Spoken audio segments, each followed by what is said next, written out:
Hello guys, welcome back to my YouTube channel. അപ്പോൾ ഇന്നത്തെ നല്ല അടിപൊളി സൂപ്പർ സ്പെഷ്യൽ മീൻ മുളക് കിട്ടുന്നത് കേട്ടോ.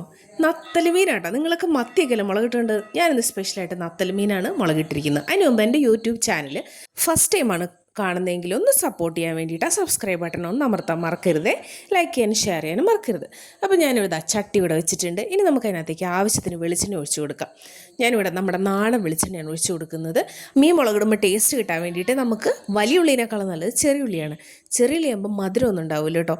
ആ ടേസ്റ്റ് അങ്ങനെ തന്നെ കിട്ടും. അപ്പോൾ നമുക്ക് ഒന്നിക്ക് അരിഞ്ഞിടാം, അല്ലെങ്കിൽ നമുക്ക് ചതച്ചിടാം. ഒരു 10-20 ചെറിയുള്ളി, അതുപോലെ തന്നെ ഒരു 2 പച്ചമുളകും കീറിയതും. ചെറിയുള്ളി ഞാനിവിടെ ചതച്ചിട്ടേക്കുക കേട്ടോ. പിന്നെ നമ്മൾ അതുപോലെ ചതച്ചെടുത്ത ഇഞ്ചി വെളുത്തുള്ളി പേസ്റ്റ് അതും കൂടി ഇട്ട് കൊടുക്കുക. പിന്നെ അതിനകത്തേക്ക് കുറച്ച് നല്ല പച്ച ഫ്രഷ് കറിവേപ്പില ഇട്ട് കൊടുക്കുക. ഇതെല്ലാം നന്നായിട്ട് വഴറ്റുമ്പോഴാണ് ആ ഒരു പ്രത്യേക സ്മെല്ലൊക്കെ കിട്ടുന്നത് കേട്ടോ. സത്യം പറഞ്ഞാൽ ചട്ടി ചൂടായി ഒന്ന് വഴറ്റിയെടുക്കുമ്പോഴത്തേക്ക് കുറച്ച് സമയമൊക്കെ എടുക്കും കേട്ടോ. പിന്നെ അതിനകത്തേക്ക് ഉപ്പിടാൻ മറക്കരുത്. അതാകുമ്പോൾ നമുക്ക് കുറച്ചും കൂടെ സമയം ലാഭിക്കാം. അപ്പോൾ ഉപ്പിട്ട് കഴിഞ്ഞ് കഴിഞ്ഞാൽ പെട്ടെന്ന് നമുക്ക് വഴറ്റിയെടുക്കാൻ പറ്റും. ഇതിൻ്റെ ടേസ്റ്റ് ഫ്ലേവറൊക്കെ വരണമെങ്കിൽ ഉലുവ പൊട്ടിക്കണം കേട്ടോ. ഉലുവ പൊട്ടിക്കാൻ ഞാൻ സത്യം പറഞ്ഞാൽ ആദ്യം പൊട്ടിക്കണമായിരുന്നു, ഞാൻ മറന്നുപോയി. അതുകൊണ്ട് ഞാൻ ഈ നമ്മുടെ ചെറിയ ഉള്ളിലേക്ക് അങ്ങോട്ട് സൈഡിലേക്ക് ഒന്ന് മാറ്റിയിട്ട് സെൻറ്ററിൽ വെളിച്ചെണ്ണ വരുമല്ലോ, അതിനകത്തേക്ക് ഇട്ടാണ് ഞാൻ പൊട്ടിച്ചത് കേട്ടോ. നമ്മൾ പൊട്ടിച്ചെടുത്ത് കഴിഞ്ഞാൽ മാത്രമേ ആ ടേസ്റ്റ് വരുവുള്ളൂ. ഉലുവയ്ക്ക് ഒരു പ്രത്യേക ഫ്ലേവർ ഉണ്ടല്ലോ, അത് കിട്ടാൻ വേണ്ടിയിട്ട് നമ്മൾ ഉലുവ ഇടുന്നത്. അപ്പോൾ ഇതെല്ലാം മൂത്ത് വന്നിട്ടുണ്ട്. ഇനി നമുക്ക് എന്താ വേണ്ടത്? മുളക് പൊടിയും മല്ലിപ്പൊടിയും അങ്ങനത്തെ സംഭവങ്ങളൊക്കെ ഇടണം അല്ലേ. അപ്പോൾ അതിന് വേണ്ടിയിട്ട് ഞാനിവിടെ ആദ്യം കാശ്മീരി ചില്ലി പൗഡർ നമ്മളൊരു 1/2 ടീസ്പൂൺ ഇട്ടിട്ടുണ്ട്. അതുപോലെ തന്നെ 1 ടീസ്പൂൺ സാദാ പൊടിച്ച മുളക് പൊടിയും കൂടി ഇടുന്നുണ്ട്. ഇത് നന്നായിട്ടൊന്ന് മൂപ്പിച്ചെടുക്കുക. അതിനുശേഷം നമ്മൾ അതിനകത്തേക്ക് മല്ലിപ്പൊടി ഇട്ട് കൊടുക്കുക. മല്ലിപ്പൊടി 1 ടീസ്പൂൺ ഇട്ട് കൊടുത്താൽ മതി കേട്ടോ. പിന്നെ ഒരു 1/2 ടീസ്പൂൺ മഞ്ഞൾപ്പൊടിയും കൂടി ഇട്ട് കൊടുക്കണം. ഇതൊക്കെ നന്നായിട്ടൊന്ന് മൂപ്പിച്ചെടുക്കണം. ഇനി വെളിച്ചെണ്ണ കുറവുണ്ടെങ്കിൽ ഒന്ന് വെളിച്ചെണ്ണയൊക്കെ ഒഴിച്ചു കൊടുക്കാം നമുക്ക് അതിൻ്റെ ഇടയ്ക്ക്. കാരണം ഒറ്റയടിക്ക് നമ്മൾ ഒത്തിരി വെളിച്ചെണ്ണയിലിട്ട് വാട്ടണ്ട, കുറച്ച് വെളിച്ചെണ്ണ എടുത്തിട്ട് വാട്ടിയാലും മതി.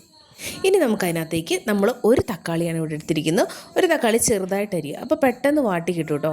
ഫസ്റ്റ് ടൈമൊക്കെ ഞാനിത് ഉണ്ടാക്കാൻ വിചാരിച്ച് ഒത്തിരി സമയം എടുക്കുമായിരിക്കും അല്ലേ. പക്ഷേ നമ്മൾ ഉണ്ടാക്കിയാണല്ലോ സ്പീഡ് കൂടുന്നത്. ഒരു തവണയൊക്കെ ഉണ്ടാക്കിയപ്പോൾ തന്നെ എനിക്ക് അതിൻ്റെ ഒരു ട്രാക്ക് മനസ്സിലാക്കി കഴിഞ്ഞ് കഴിഞ്ഞാൽ പിന്നെ നമുക്കിത് പെട്ടെന്ന് ഉണ്ടാക്കിയെടുക്കാം. അധികം സമയമൊന്നും വേണ്ട, നല്ല ടേസ്റ്റും ഉണ്ടാവും. ഇനി അതിനകത്തേക്ക് ഒരു 5 കുടംപുളി ഇട്ട് കൊടുക്കുക. ചെറിയ അല്ലി ആയിട്ടുള്ള കുടംപുളി ഇട്ട് കൊടുക്കുക. ഇത് നമ്മുടെ വീട്ടിലുണ്ടാക്കിയ കുടംപുളി കേട്ടോ. ഇവിടെ ഒരു പുളിമരമേ ഉള്ളൂ, അതിൽ നിന്ന് ഉണ്ടാക്കിയ കുടംപുളി കേട്ടോ. അത് മഴക്കാലത്ത് ഉണ്ടാകുന്നത്, അതിൻ്റെ ഉണക്കുന്ന പ്രോസസ്സിങ് ഒക്കെ ഭയങ്കര കേട്ടോ. അപ്പോൾ അതിനകത്തേക്ക് നമ്മൾ ആവശ്യത്തിന് വെള്ളം ഒഴിച്ച് കൊടുക്കുക. ആദ്യം ഒന്ന് കുറുക്കി വെച്ചതിന് ശേഷം വീണ്ടും വെള്ളം ഒഴിച്ച് കൊടുക്കുക. ആവശ്യത്തിന് വെള്ളം എന്തായാലും വേണം. വറ്റിച്ചെടുക്കുമ്പോൾ നമുക്ക് അതിനകത്തേക്ക് വെള്ളം ഒഴിച്ച് കൊടുക്കണം. ഇനി ഉപ്പ് കുറവാണെങ്കിൽ ഈ സമയത്ത് നമുക്ക് ഉപ്പും കൂടെ നോക്കണം. കാരണം നമ്മൾ മീനിട്ടതിന് ശേഷം പിന്നെ ഉപ്പ് പിന്നെ പിടിക്കില്ല. അപ്പം അതിന് മുമ്പ് ഉപ്പൊക്കെ സെറ്റ് ചെയ്ത് മീനിലേക്ക് പിടിക്കാൻ പാകത്തിനുള്ള ഉപ്പും കൂടെ സെറ്റ് ചെയ്തിട്ട് വേണം നമ്മൾ മീനിടേണ്ടത്. എന്നിട്ട് ഇതൊന്ന് തിളച്ചതിന് ശേഷം നന്നായിട്ട് ഇളക്കി യോജിപ്പിക്കണം. അതിനകത്തേക്ക് നമ്മൾ നേരത്തെ കഴുകി വൃത്തിയാക്കി വെച്ചിരിക്കുന്ന നമ്മുടെ കുഞ്ഞി നത്തൽ മീൻ ഇട്ട് കൊടുക്കുന്നു. അപ്പോൾ ഇതിൻ്റെ പ്രത്യേകത വെച്ച് കഴിഞ്ഞാൽ നല്ല കാൽഷ്യമുള്ള മീനായതുകൊണ്ട് തന്നെ കുട്ടികൾക്കൊക്കെ ഇതിൽ നിന്ന് ഉള്ളിയായിട്ടും കൊടുക്കാം കേട്ടോ. ഒന്ന് ഈ മീൻ പെട്ടെന്ന് വേവും. അപ്പോൾ അതുകൊണ്ട് തന്നെ നമുക്ക് പെട്ടെന്ന് ചെയ്തെടുക്കാം. പക്ഷെ നന്നാക്കാൻ വേണ്ടി കുറച്ച് സമയം എടുക്കണം. എന്നിട്ട് ഇത് ഇട്ടതിന് ശേഷം ഇതുപോലെ ഒന്ന് അമർത്തി കൊടുക്കുക. കാരണം തിളച്ച് അതിൻ്റെ ആ ഒരു എല്ലാം വേവണമല്ലോ. അധികം നേരം നമ്മൾ വേവിക്കുന്നില്ല, പെട്ടെന്ന് തന്നെ വെന്ത് കിട്ടുന്ന മീനായതുകൊണ്ട് നമ്മളൊന്ന് അമർത്തി വെച്ചിട്ട് വേണം വേവിക്കാൻ വേണ്ടിയിട്ട്. പിന്നെ അതിനകത്തേക്ക് കുറച്ച് കറിവേപ്പിലയും കൂടി ഇട്ടിട്ട് അടച്ചു വെച്ച് നമുക്ക് നന്നായിട്ട് തിളപ്പിച്ചെടുക്കാം. അപ്പോൾ നമ്മുടെ സൂപ്പർ ഡെലീഷ്യസ് മീൻ മുളകിട്ട് നത്തൽ മീൻ മുളകിട്ടത് ഇവിടെ റെഡി ആയിട്ടുണ്ട്.